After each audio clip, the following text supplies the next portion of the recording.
Cristiano Ronaldo இன்னைக்கு உலகத்திலே சிறந்த ஃபுட்பால் பிளேயர்ஸில் ஒருத்தராக இருக்கிறாரு. ஆனால் அவருடைய வாழ்க்கை ஆரம்பத்தில் ரொம்ப சவால்கள் நிறைஞ்சதாக இருந்தது. ரொனால்டோ ரொம்ப ஏழ்மையான நிலையில் இருந்தார். அவருடைய அப்பா ரொம்ப மது பழக்கத்துக்கு அடிமையாக இருந்ததுனால அவங்களால அந்த குடும்பத்தை ரொம்ப நல்லா பார்த்துக்க முடியல.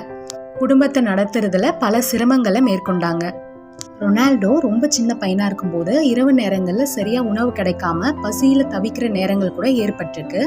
ஒரு நாள் இரவு அவர் அவரோட ஃப்ரெண்ட்ஸ் கூட சேர்ந்து மெக்டொனால்ட்ஸ் ரெஸ்டாரண்ட்டுக்கு போனார். அவர்கிட்ட பணம் இல்லாததுனால அந்த ரெஸ்டாரண்ட்டில் வேலை செய்கிற ஊழியர்கள் கிட்ட நேரடியாகவே உணவு கேட்டார். அந்த ரெஸ்டாரண்ட்டில் வேலை செஞ்ச பெண்கள் எந்த தயக்கமும் இல்லாமல் அவருக்கு உதவி செஞ்சாங்க, உணவு கொடுத்தாங்க. அவர் அடிக்கடி அந்த ரெஸ்டாரண்ட்டுக்கு போய் அந்த ஊழியர்கள் கிட்ட உணவு கேட்கும் போதெல்லாம் அவங்க எந்த தயக்கமும் இல்லாமல் மனதார அவருக்கு உணவு கொடுத்தாங்க. பல வருஷத்துக்கு அப்புறம் ரொனால்டோ உலக புகழ்பெற்ற வீரராக மாறினார்.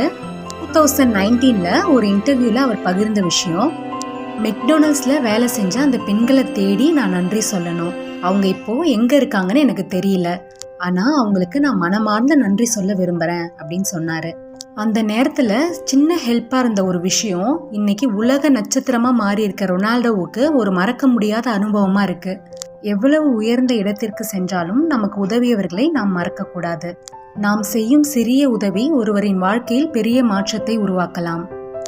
கடின உழைப்பும் உண்மையான நன்றி உணர்வும் இருக்கும் இடத்தில் வெற்றி நிச்சயம். ரொனால்டோ லைஃப்பில் நடந்த இந்த ஸ்டோரி உங்களுக்கு பிடிச்சிருந்தா உங்கள் நண்பர்களுக்கு ஸ்டோரியை ஷேர் பண்ணுங்கள். நம்ம சேனலை சப்ஸ்கிரைப் பண்ணுங்கள். தேங்க்யூ.